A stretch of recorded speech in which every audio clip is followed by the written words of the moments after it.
वादग्रस्त IAS अधिकारी पूजा खेडकर सरकारी सेवेतून बरखास्त करण्यात आलेल्या केंद्र सरकारने ही कारवाई केलेली आहे।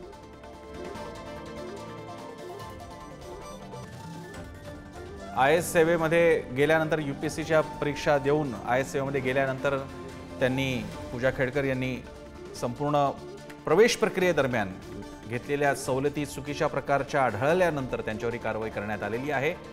यामुळे आता पूजा खेडकर या IAS तर नाहीच, मात्र यापुढे UPSCच्या परीक्षाही देऊ शकणार नाहीत। शिवाजी काळे आपले प्रतिनिधी अधिक माहिती देत आहेत। शिवाजी,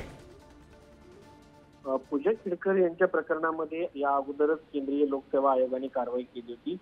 त्यांना परीक्षा देण्यास मनाई करण्यात आली होती, मात्र गेल्या गुरुवारी जी सुनावणी झाली त्या दरम्यान त्यांना जामीन मंजूर करण्यात आला नव्हता।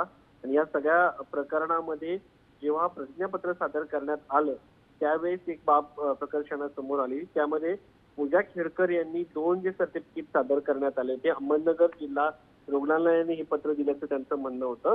मात्र त्यापैकी 18 जानेवारी 2021चं एक प्रमाणपत्र त्यांनी जे सादर केलेलं आहे त्याच्या दुसऱ्या प्रमाणपत्रामध्ये अशी माहिती देण्यात आली होती की उजव्या कानात ते 10% निकामी आहे, पण ते काम करत नाही। दृश्यमानता 40% कमी असल्याचं सांगण्यात आलं होतं।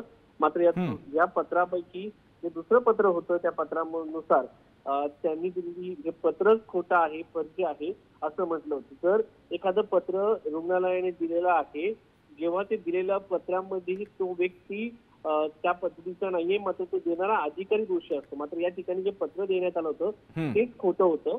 त्यामुळं जे IAS अधिकाऱ्यांचा जो रूल आहे 12 त्यानुसार प्रोफेशनल रूल 1954 नुसार त्यांना या सगळ्या या प्रकरणामध्ये आता यापुढे त्यांचा एक्झामिनेशन सह प्रशासकीय सेवेतून त्यांना शिवाजी, अतिशय महत्त्वाची बातमी आहे। अखेर त्यांच्यावर कारवाई होत बडतर्फ करण्यात आलेला आहे या पदावर। धन्यवाद तुम्ही दिलेल्या माहितीबद्दल।